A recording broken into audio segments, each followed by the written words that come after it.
দক্ষিণ এশিয়ার দেশসমূহের সাধারণ বৈশিষ্ট্য। রাজনৈতিক বৈশিষ্ট্য। জাতীয়তাবাদী রাজনৈতিক দল, আমলাতান্ত্রিক রাজনৈতিক মত পার্থক্য। রাজনৈতিক দল, রাজনীতিতে ধর্মীয় প্রভাব, রাজনীতি দলগত আদর্শ, ব্যক্তিগত প্রভাব, সমহনী শক্তিসুলভ নেতৃত্ব, সমহনী শক্তিসুলভ নেতৃত্ব। রাজনীতিতে মধ্যবিত্ত শ্রেণীর শক্ত অংশগ্রহণ। রাজনীতিতে মধ্যবিত্ত শ্রেণীর শক্ত অংশগ্রহণ। মিশ্র রাজনৈতিক মতবাদ, মিশ্র রাজনৈতিক মতবাদ, মিশ্র রাজনৈতিক মতবাদ, মিশ্র রাজনৈতিক মতবাদ, মিশ্র রাজনৈতিক মতবাদ, মিশ্র রাজনৈতিক মতবাদ, মিশ্র রাজনৈতিক মতবাদ, মিশ্র রাজনৈতিক মতবাদ, মিশ্র রাজনৈতিক মতবাদ, মিশ্র রাজনৈতিক মতবাদ। রাজনৈতিক যোগাযোগের অভাব, রাজনৈতিক যোগাযোগের অভাব। সরকারি দল ও বিরোধী দলের একগোমী, সরকারি দল ও বিরোধী দলের একগোমী, সরকারি দল ও বিরোধী দলের একগোমী, সরকারি দল ও বিরোধী দলের একগোমী, সরকারি দল ও বিরোধী দলের একগোমী। সংগঠিত স্বার্থগোষ্ঠীর অভাব, সংগঠিত স্বার্থগোষ্ঠীর অভাব।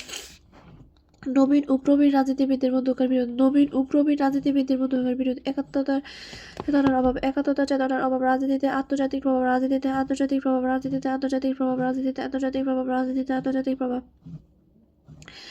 রাজনীতিতে আন্তর্জাতিক প্রভাব, রাজনীতিতে আন্তর্জাতিক প্রভাব। রাজনৈতিক প্রক্রিয়া মৌলিক নীতিমালার ঐক্যবদ্ধ রাজনৈতিক দল। রাজনৈতিক আনুগত্য, রাজনীতিতে বুদ্ধিজীবীদের ভূমিকা, রাজনীতিতে বুদ্ধিজীবীদের ভূমিকা, রাজনীতিতে বুদ্ধিজীবীদের ভূমিকা। পরবর্তী সহিষ্ণুতা ও সহনশীলতার অভাব, রাজনৈতিক বিকল্পের সহজলভ্যতা, রাজনৈতিক প্রক্রিয়া ব্যাপক অংশগ্রহণ, রাজনৈতিক অস্থিতিশীলতা। রাজনৈতিক ব্যবস্থায় এলিট শ্রেণীর ভূমিকা, আরবিত মর্যাদা ভিত্তিক রাজনৈতিক লোক সংগ্রহ। রাজনৈতিক দলের বৈশিষ্ট্যগুলো হচ্ছে জাতীয়তাবাদী রাজনৈতিক দল, আমলাতান্ত্রিক রাজনৈতিক জাতীয় দলের রাজনৈতিক দলের মতের পার্থক্য। বিরোধী দল ও সরকারি দল বিরোধী দলের একগোমী। নবীন ও প্রবীণ রাজনীতির মধ্যকার বিরোধ। রাজনৈতিক দল, রাজনীতিতে ধর্মীয় প্রভাব, মিশ্র মতবাদ, মিশ্র রাজনৈতিক মতবাদ। রাজনীতিতে মধ্যবিত্ত শ্রেণীর শক্ত অংশগ্রহণ, রাজনৈতিক যোগাযোগের অভাব, পরবর্তী সহিষ্ণুতা ও সহনশীলতার অভাব।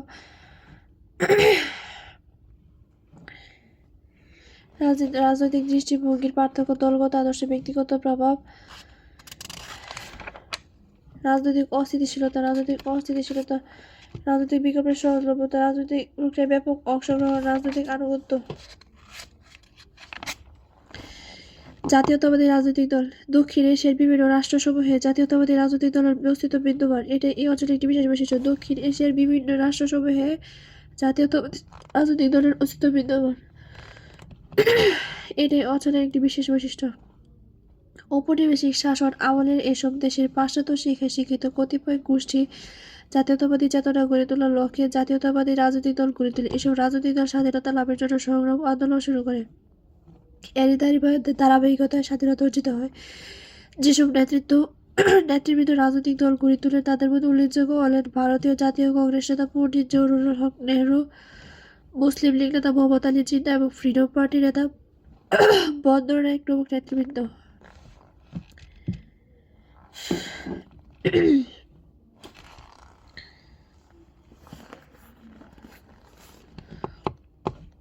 আমলাতান্ত্রিক রাজনীতি। দক্ষিণ এশিয়ার দেশসমূহে আমলাগণ রাজনীতিতে ব্যাপক প্রভাব বিস্তার করে থাকেন।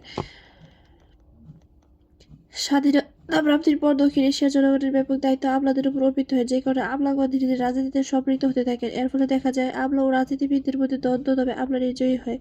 এর কারণ হলো রাজনীতিবিদদের অজ্ঞতা ও ব্যর্থতা। প্রকৃতপক্ষে সরকারি আমলারা এইসব দেশের অর্থনৈতিক উন্নয়ন, পরিকল্পনা, শিল্প উন্নয়ন প্রভৃতি গুরুত্বপূর্ণ কাজ করে থাকেন।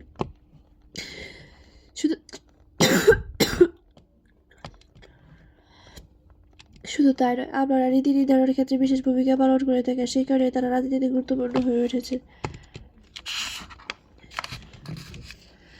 সমহনী শক্তিসুলভ নেতৃত্ব। বিভিন্ন সময়ে দক্ষিণ এশিয়ার দেশসমূহে সমহনী শক্তিসুলভ নেতার আবির্ভাব ঘটেছে। তাদের নেতৃত্বে এসব দেশসমূহে জাতীয়তাবাদী আন্দোলন গড়ে উঠেছে। উদাহরণস্বরূপ বলা যায় ভারতের মহাত্মা গান্ধী, বার্মার ইউমিন এবং ইউনো, ভিয়েতনামের হো চি মিন, ইন্দোনেশিয়ার সুকর্ণ এবং বাংলাদেশের শেখ মুজিবুর রহমান প্রমুখ ছিলেন সমহনী শক্তিসম্পন্ন নেতা। এদের নেতৃত্বে এসব দেশ স্বাধীনতা লাভ করে। রাজনৈতিক দৃষ্টিভঙ্গির পার্থক্য। দক্ষিণ এশিয়ার দেশসমূহে রাজনৈতিক ক্রিয়াকলাপ সামাজিক ও ব্যক্তিগত ক্রিয়াকলাপ থেকে পরিপূর্ণভাবে পৃথক করে না দেখার কারণে এসব দেশে সুষ্ঠু রাজনীতির ধারা গড়ে ওঠেনি। এই অঞ্চলের রাজনীতি সামাজিক ও ব্যক্তিগত সম্পর্কের মাধ্যমে পরিচালিত হয়ে থাকে। বিশেষ করে এলিটরাই মূলত জাতীয় রাজনীতিকে নিয়ন্ত্রণ করে থাকে। বলা যায় এই অঞ্চলের রাজনীতির শক্তি, ক্ষমতা ও পদমর্যাদার উপর বহু অংশে নির্ভর করে। দলগত আদর্শ, ব্যক্তিগত প্রভাব। দক্ষিণ এশিয়ার দেশসমূহের রাজনৈতিক দলগুলো এক বা একাধিক নেতাকে কেন্দ্র করে গড়ে ওঠে। দল নেতাগণ কর্মী সমর্থনের নিকট অধিক শ্রদ্ধা ও সম্মান পেয়ে থাকেন। তারা অধিক আনুগত জনপ্রিয়তার কারণে দলের স্বার্থ নিয়ে ব্যস্ত থাকেন। জনপ্রিয়তার মাপকাঠিতে যাচাই না করে রাজনৈতিক দলের আদর্শগত মূল্যায়ন করা হয়। অনেক সময় জাতীয় দলের পাশাপাশি আঞ্চলিক দলও গঠিত হয়। এছাড়া ধর্মভিত্তিক, ভাষাভিত্তিক ও প্রজাতিগত দল গঠনের কারণে সুষ্ঠু রাজনৈতিক সংগঠন গড়ে ওঠার পথে বাধা সৃষ্টি হয়। ছোট ছোট দল রাষ্ট্রীয় ক্ষমতা অধিষ্ঠিত হওয়ার জন্য রাজনৈতিক মোর্চা গঠন করে থাকে। রাজনীতিতে ধর্মীয় প্রভাব দক্ষিণ এশিয়ার রাজনীতিতে ধর্মীয় প্রভাব বহুলাংশে বিদ্যমান। এতদ অঞ্চলের দেশসমূহে ধর্মভিত্তিক রাজনৈতিক দলের সংখ্যা প্রচুর। দক্ষিণ এশিয়ার দেশসমূহের রাজনৈতিক প্রকৃতি বহুলাংশে ধর্মীয় মতামত দ্বারা নির্ধারিত হয়। উদাহরণস্বরূপ বলা যায়, ভারত, পাকিস্তান, বাংলাদেশ ও ইন্দোনেশিয়া প্রভৃতি দেশসমূহের রাজনীতিতে অত্যন্ত ব্যাপকভাবে ধর্মীয় প্রভাব প্রতিফলিত হয়। এসব দেশের ধর্মভিত্তিক রাজনৈতিক দলসমূহ রাষ্ট্রীয় ক্ষমতা গ্রহণের লক্ষ্যে নির্বাচনে ভোটারদেরকে রাজনৈতিক প্রভাবান্বিত করার চেষ্টা করে থাকে। রাজনীতিতে মধ্যবিত্ত শ্রেণীর শক্ত অংশগ্রহণ, massive participation of the middle class in politics. দক্ষিণ এশিয়ার রাজনীতির একটি বড় বৈশিষ্ট্য হলো যে, এই অঞ্চলের দেশসমূহের রাজনীতিতে মধ্যবিত্ত শ্রেণীর ব্যাপক অংশগ্রহণ করে থাকে। এই শ্রেণীভুক্ত ভোটারের রাজনীতির গতির প্রকৃতি নির্ধারণ করে থাকে। যেসব রাজনৈতিক দল এই শ্রেণীর ভোটারদের সমর্থন আদায় সমর্থ হয়, সেসব রাজনৈতিক দল রাষ্ট্রীয় ক্ষমতা গ্রহণ করে থাকে। মিশ্র রাজনৈতিক মতবাদ। দক্ষিণ এশিয়ার রাজনীতিতে মিশ্র প্রকৃতির মতবাদ ব্যাপকভাবে লক্ষণীয়। এই অঞ্চলের দেশসমূহের রাজনৈতিক দলসমূহ সম্পূর্ণ দেশীয় উপাদানের রাজনীতি দ্বারা তাদের কর্মসূচি সম্পূর্ণ নির্ধারণ না করে পাশ্চাত্য মতবাদের দ্বারা প্রভাবিত হয়ে রাজনৈতিক কর্মসূচি গ্রহণ করে থাকে। এই অঞ্চলের রাজনৈতিক দলের কর্মসূচি বিশ্লেষণ করলে ধর্মীয়, গণতান্ত্রিক, জাতীয়তাবাদী, সমাজতান্ত্রিক প্রভৃতি ভাবধারার সমন্বয় ব্যাপকভাবে লক্ষণীয়। বিশেষ করে পাশ্চাত্য দেশসমূহের দলীয় ব্যবস্থার উপর এই দেশসমূহের বেশিরভাগ রাজনৈতিক দল গড়ে উঠেছে। রাজনীতির যোগাযোগের অভাব। দক্ষিণ এশিয়ার দেশসমূহের রাজনীতির আরেকটি বৈশিষ্ট্য রাজনৈতিক যোগাযোগ। এই অঞ্চলের দেশসমূহের অধিকাংশ জনগণের বসবাস গ্রামাঞ্চলে। এরা শিক্ষা দীক্ষায় এখন অনেক পাশ্চাত্যে রয়েছে। এদের তুলনায় শহরবাসী অনেক বেশি শিক্ষিত, বিশেষ করে এরা পাশ্চাত্য শিক্ষায় শিক্ষিত। ফলে এই দুই শ্রেণীর জনগোষ্ঠীর মধ্যে যথেষ্ট পার্থক্য বিদ্যমান রয়েছে, যে কারণে তাদের মধ্যে পারস্পরিক বোঝাপড়া ভাবের আদান প্রদানের ক্ষেত্রে যথেষ্ট অসুবিধার সৃষ্টি হয়। গ্রামীণ অঞ্চলে শহর এলাকার রাজনীতির ধরন বা প্রকৃতি স্পষ্ট না হয়, এরা দু অঞ্চলের অধিবাসীদের মধ্যে রাজনৈতিক ভাবধারার ক্ষেত্রে একই প্রকৃতির হয়ে ওঠেনি। এর মুখ্য কারণ হল শিক্ষার অপ্রতুলতা ও রাজনৈতিক যোগাযোগের অভাব। সরকারি ও বিরোধী দলের একগুঁয়েমি। Obduracy of the government and opposition party. দক্ষিণ এশিয়ার রাজনীতির অপর একটি বৈশিষ্ট্য হলো এই অঞ্চলের দেশসমূহের সরকারি ও বিরোধী দলের মধ্যে একগুঁয়েমি মনোভাব। এই অঞ্চলের বিরোধী রাজনৈতিক দলসমূহ রাজনৈতিক স্বার্থের কারণে অযথা সরকারি দলের সমালোচনায় মেতে ওঠে। অপরদিকে সরকারি দল ও বিরোধী দলের সমালোচনায় কর্ণপাত না করে নিজেদের মতো করে দেশ পরিচালনায় ব্যাপৃত থাকে। এরপর পারস্পরিক মতানৈক্যের ফলে বিরোধী দলসমূহ সরকার বিরোধী আন্দোলনের মনোভাবের বহিঃপ্রকাশ ঘটায়। সংগঠিত স্বার্থগোষ্ঠীর অভাব। Lack of organized interest group. উন্নয়নশীল দেশসমূহে খুব স্বল্প সংখ্যক স্বার্থবাদী গোষ্ঠীর অস্তিত্ব বিদ্যমান। এসব স্বার্থগোষ্ঠী সুনির্দিষ্ট কোনো স্বার্থ লাভে অসমর্থ হয়ে কোনো রাজনৈতিক দলের এজেন্ট হিসেবে জনমত সংগ্রহের কাজে ব্যস্ত থাকে। এই গোষ্ঠীর সময় সুনির্দিষ্ট কোনো দাবি না থাকে। শাসক এলিটগণ সাধারণত জাতীয় অনুভূতি ও আবেদনপূর্ণ বিষয়গুলো তুলে ধরেন। এর কারণে জাতীয় আশা আকাঙ্ক্ষা রাজনৈতিক সিদ্ধান্ত সঠিকভাবে প্রতিফলিত হয় না। নবীন ও প্রবীণ রাজনীতিবিদদের মধ্যকার বিরোধ। Conflict between old and new politicians. উন্নয়নশীল দেশসমূহের রাজনীতিতে সময়ের পরিবর্তনের সাথে সাথে নবীন ও প্রবীণ রাজনীতিবিদদের মধ্যে ধ্যান ধারণার পার্থক্য পরিলক্ষিত হয়। প্রবীণরা নিজেদেরকে অভিজ্ঞতার আলোকে অধিকতর যোগ্য বলে মনে করে। নবীনরাও কোনো কৃতিত্ব ছাড়াই স্বার্থবাদী নীতির ভিত্তিতে নিজেদের যোগ্য বলে বিবেচিত করে। স্বাধীনতা সংগ্রামে অংশগ্রহণ করে যারা সর্বজন শ্রদ্ধেয় দেশপ্রেমিক নেতায় পরিণত হয়েছিলেন, তারা নিজেরাই সকল কৃতিত্বের দাবি করে। তবে সময়ের পরিবর্তনের কারণে তাদের এই রাজনৈতিক অভিজ্ঞতার মূল্যায়ন নাও হতে পারে। উন্নয়নশীল দেশসমূহের রাজনীতিতে নবীন প্রবীণের মধ্যে পটভূমি দৃষ্টিভঙ্গির পার্থক্য দেখাতে ফলে নবীন ও প্রবীণের দ্বন্দ্ব সৃষ্টি হয়। একাত্মতা চেতনার অভাব। Lack of common sense of identify. কোনো একটি দেশের জনগণকে অবশ্যই তাদের নিজস্ব ভূখণ্ড নিজেদের আবাসভূমি হিসেবে মেনে নিয়ে ওই রাজনৈতিক অব্যবস্থার সাথে নিজেকে একাত্মতা ঘোষণার মাধ্যমে জাতীয় সংহতি সুসংগত করতে হয়। কিন্তু উন্নয়নশীল দেশসমূহের জাতিগত, বর্ণগত, ভাষাগত, আঞ্চলিক একাত্মতা ও জাতীয় একাত্মতার সাথে প্রতিযোগিতা বিরোধিতা করে। বর্তমানে এই সমস্যাটি উন্নয়নশীল দেশের রাজনীতিতে ব্যাপক আকারে উপস্থিত লক্ষ্য করা যায়। উদাহরণস্বরূপ বলা যায়, বাংলাদেশের পার্বত্য অঞ্চলে উপজাতীয় তৎপরতা, ভারতের পাঞ্জাব রাজ্যে শিখ আন্দোলন, শ্রীলঙ্কার তামিল আন্দোলন জাতীয় একাত্মতা চেতনাকে ব্যাপকভাবে ব্যাহত করছে। রাজনীতিতে আন্তর্জাতিক প্রভাব। দক্ষিণ এশিয়ার রাজনীতিতে আন্তর্জাতিক রাজনীতির প্রভাব পরিলক্ষিত হয়। এ অঞ্চলে দেশব্যাপী রাজনৈতিক দল ও নেতৃবৃন্দ বৃহৎ শক্তি দ্বারা পরিচালিত হয়। জাতীয় বিষয় ও সমস্যাগুলির উপর যথাযথ গুরুত্বারোপ না করে আন্তর্জাতিক ইস্যু ও সমস্যাগুলির প্রতি অধিক আগ্রহ পোষণ করে। তারা আন্তর্জাতিক রাজনীতি, বিশ্বজনীন ও জীবন ব্যবস্থাবাদী দৃষ্টিভঙ্গির প্রতি আগ্রহীশীল হয়। বিশেষ করে ক্ষমতাসীন রাজনৈতিক গোষ্ঠী দেশের অভ্যন্তরীণ রাজনৈতিক সমস্যাগুলি থেকে জনগণের দৃষ্টি আড়াল করার লক্ষ্যে আন্তর্জাতিক ঘটনাবলীর প্রতি জনগণকে মনোযোগী করে তোলে। দক্ষিণ এশিয়ার দেশসমূহের রাজনৈতিক দল ও গোষ্ঠীর এই অধিকতা আন্তর্জাতিক দেশের জন্য অনেক সময় ক্ষতি ডেকে আনে। রাজনৈতিক প্রক্রিয়ায় মৌলিক নীতিমালার ঐক্যমত্যের অভাব, lack of consensus regarding the basic principles of political process. উন্নয়নশীল দেশগুলোর রাজনৈতিক কর্মকাণ্ডের সঠিক উদ্দেশ্য উপায় সম্পর্কে সামান্য ঐক্যমত্য পরিলক্ষিত হয়। দক্ষিণ এশিয়ার অধিকাংশ দেশসমূহের জনগণের বাস গ্রামাঞ্চলে। এসব জনগণ তাদের নিজস্ব চেতনা ও ভাবাদর্শে পরিপুষ্ট। পাশ্চাত্য কৃষ্টি চেতনা ও ধ্যান ধারণার সাথে এই জনগোষ্ঠী তাল মেলাতে ব্যর্থ। পক্ষান্তরে জাতীয় ব্যবস্থায় কিছু লোক পাশ্চাত্য সভ্যতা ও চেতনায় সমৃদ্ধ। দক্ষিণ এশিয়ার জনগণের মধ্যে জীবনাদর্শের পার্থক্য যেহেতু রাজনৈতিক একক দৃষ্টিভঙ্গি সাধারণভাবে পৃথক হয়ে পড়ছে। সুষ্ঠু রাজনৈতিক পরিবেশের অভাব রাজনৈতিক ক্রিয়াকলাপের প্রকৃত উদ্দেশ্য উপায় অর্জনের প্রতিবন্ধকতা সৃষ্টি করেছে।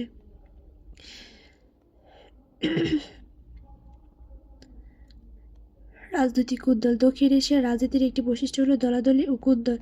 সুষ্ঠু রাজনৈতিক পরিবেশ পরিস্থিতির অভাবের দরুন ব্যক্তিগত কুন্দলের সৃষ্টি হয়। রাজনৈতিক দল ও শাসক গোষ্ঠীর প্রতি এই কুন্দলের ফলে এখানে সুষ্ঠু রাজনৈতিক কার্যকলাপ সুন্দরভাবে সম্পাদিত হতে পারে না।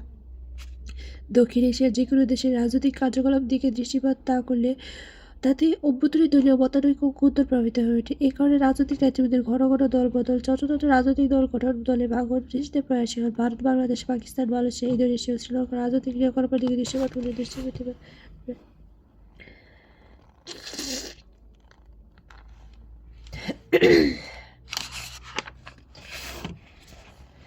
রাজনৈতিক আনুগত্য। রাজনৈতিক নেতৃবৃন্দের প্রতি জনগণের অত্যধিক আনুগত্য দক্ষিণ এশিয়ার রাজনীতিতে একটি অন্যতম বৈশিষ্ট্য।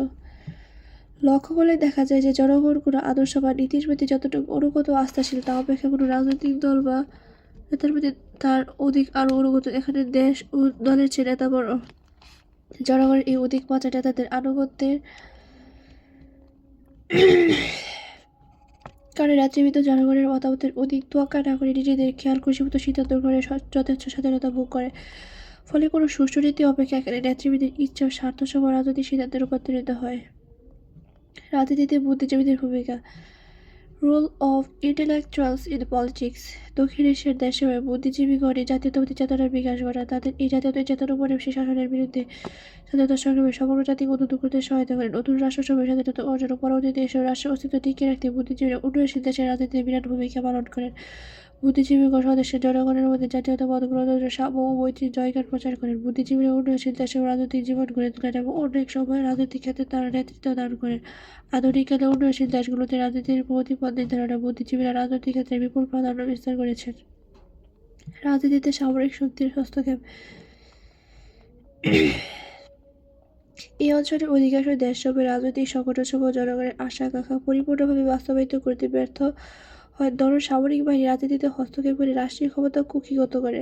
শুধু এশিয়া নয়, বিশেষ করে আফ্রিকা ও ল্যাটিন আমেরিকার উন্নয়নশীল দেশসমূহের সামরিক বাহিনী রাজনীতিতে হস্তক্ষেপ ও ক্ষমতা গ্রহণের প্রবণতা বিপুলভাবে বৃদ্ধি পেয়েছে। প্রকৃতপক্ষে দ্বিতীয় বিশ্বযুদ্ধের পর এসব অঞ্চলের সদ্য স্বাধীনপ্রাপ্ত দেশগুলোতে সামরিক বাহিনী রাজনীতিতে কম বেশি হস্তক্ষেপ করেই চলেছে। সামরিক বাহিনী উন্নয়নশীল দেশের রাজনৈতিক আধুনিকীকরণের বাহক হিসেবে কাজ করে। এ কারণেই বলা চলে উন্নয়নশীল দেশসমূহের রাজনীতিতে সামরিক বাহিনীর হস্তক্ষেপ আধুনিককালের রাজনীতির একটি বিশেষ বৈশিষ্ট্যে পরিণত হয়েছে।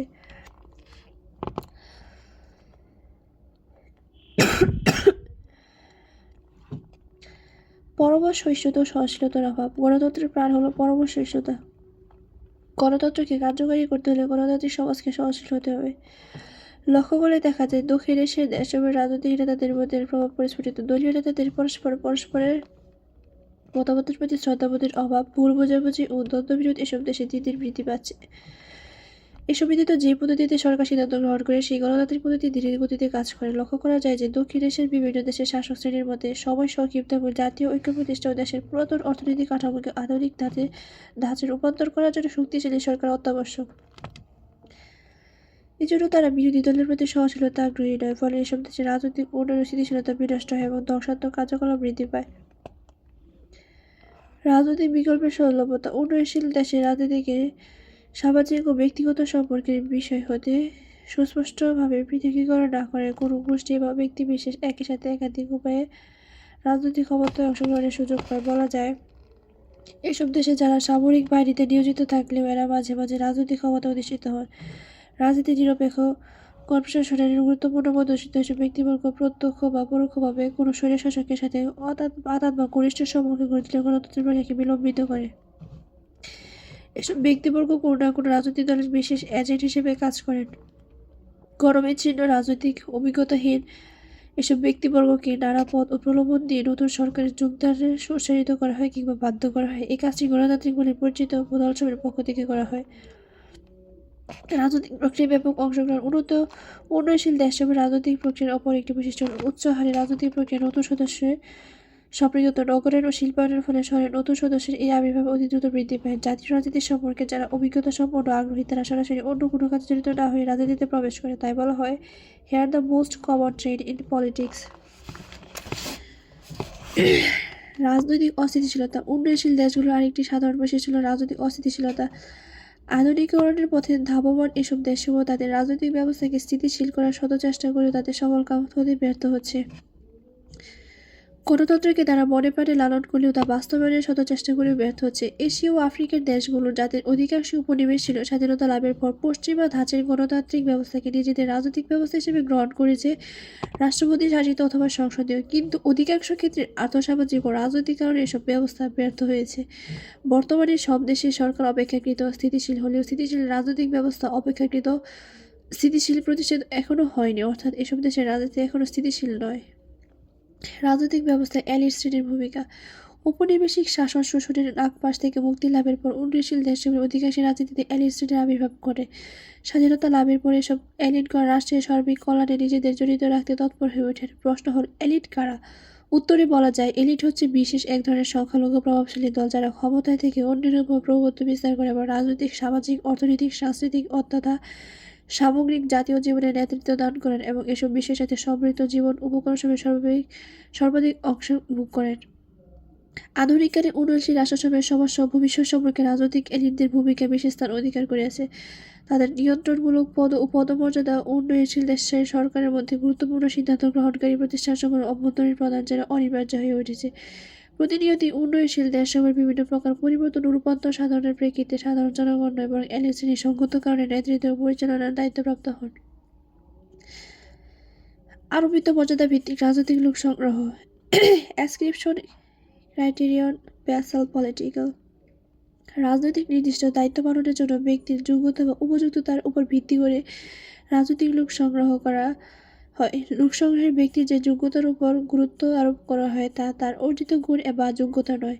তবে সাধারণ উন্নয়নশীল দেশসমূহে এই প্রক্রিয়ায় লোক সংগ্রহ করা হয়। এক্ষেত্রে অনেক কোনো ব্যক্তির ব্যক্তিগত যোগ্যতা, অর্জিত শিক্ষা, তার বিভিন্ন পরীক্ষার ফলাফল, আনুষ্ঠানিক পেশাগত বা রাজনৈতিক অভিজ্ঞতাকে মূল্যায়ন করা হয় না। উন্নয়নশীল দেশসমূহে কোনো পরিবার হতে বংশানুক্রমিক রাজনৈতিক ভূমিকায় লোক সংগৃহীত হতে দেখা যায়। উদাহরণস্বরূপ বলা যায়, ভারতের নেহেরু, ইন্দিরা, রাজীব, রাহুল, পাকিস্তানের ভুট্টো পরিবার, শ্রীলঙ্কার বন্দরনায়েক পরিবার, ইন্দোনেশিয়ার সুকর্ণ পরিবার বংশ পরম্পরায় উত্তরাধিকারী রাজনীতির পরিচয় বহন করে। আরোপিত কিংবা অর্জিত গুণ ব্যর্থতায় পর্যবেসিত হলে লোক সংগ্রহের ক্ষেত্রে তুষামত, চাটুকারিতা, দুর্নীতি, স্বজনপ্রীতি এবং ভণ্ডামির গুণ অতি সহজে সফলতা লাভ করে। উন্নয়নশীল দেশসমূহের উচ্চ রাজনৈতিক পদে সমাসীন ব্যক্তিগণের প্রতি অভূতপূর্ব অভ্যর্থনা, দেবতুল্য প্রশংসা, অতিরিক্ত বাহ্যিক সম্মান প্রদর্শনের মাধ্যমে রাজনৈতিক পদে নিয়োগ প্রাপ্তির মাধ্যমে রাজনৈতিক ব্যবস্থার দক্ষতা ফলপ্রসূতা হারাচ্ছে। ফলে উন্নয়ন ও আধুনিকীকরণ প্রক্রিয়া হচ্ছে বিলম্বিত, বাধাগ্রস্ত।